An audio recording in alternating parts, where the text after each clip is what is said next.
natin. Ha? Ako mamaya. Okay lang. Hanggat hindi wala pa siyang higaan doon, wag mo munang pakuha. Hayaan mo na muna. Kasi mas okay siya doon kaysa doon sa ano eh. Magandang araw mga anak! Tara, samahan niyo na naman ako sa isang kwento ng buhay ko. Ngayong araw nga ay July 25 na at araw na ng linisan. Sila nga pala yung mga nakatira dun sa dulo. Mga nangungupahan lang sila kaya hindi talaga nila alam kung ano yung gagawin.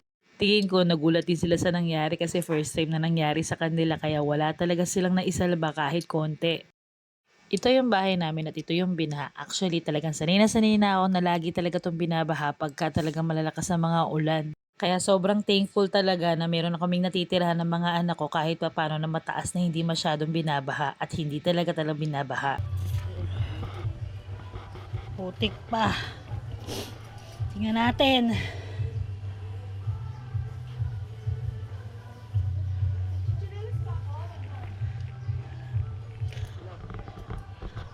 Tingnan natin kung gagana ang ginawa kung tubo.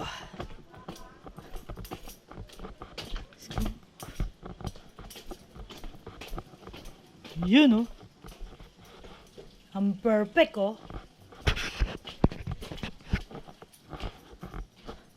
Tingnan natin. Ha! Kung arte!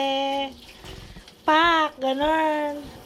Sa totoo lang mga anak, lahat ng mga binabaha dito ay hindi naman talaga masaya katulad ng mga nakikita nyo. Parang ang nangyayari, ginagawa na lang nilang biro para talagang maging matatag na lang sila. At makalimutan nila ang mga nangyari na hindi talaga magaganda. Ganoon naman talaga dapat, kailangan lang nating mag-move on. Gawin ang kaya natin one of a time. Dahil kung iisipin mo lahat ng problema mo, baka hindi mo talaga kayanin lahat. Kaya kahit may mga unos tayong mga nararanasan ngayon sa buhay, be positive lang mga anak. Sure na sure ako na malalagpasan mo rin yan.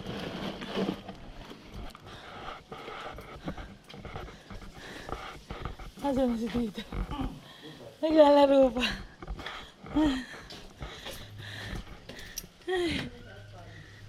Tita, meron ako dito yung parang ito. Ano sa tulo? Ayun mothership pa eh. Teka lang, tita.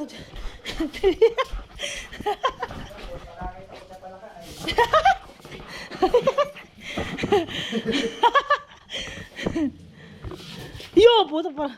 Kapupunta dito. Doon. Ang taba niya oh. Si ate nagkakasin sa banyo, may katabi ba lang talaga. Doon ka na, doon. Punta ka doon. Sinambad ko na ako.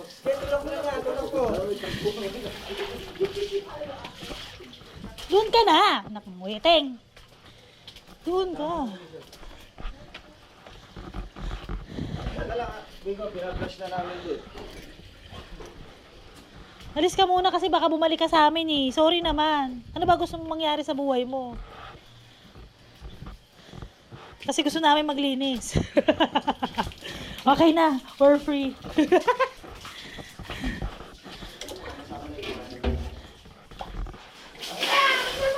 Meron ba? Asan?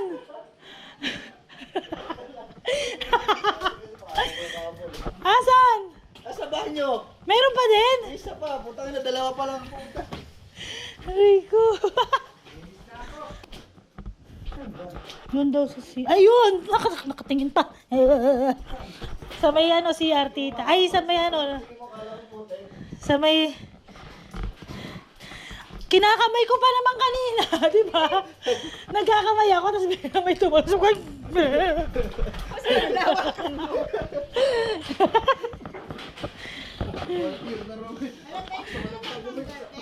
Kung mga anak ko na itatanong nyo, sobrang takot talaga ako sa palaka.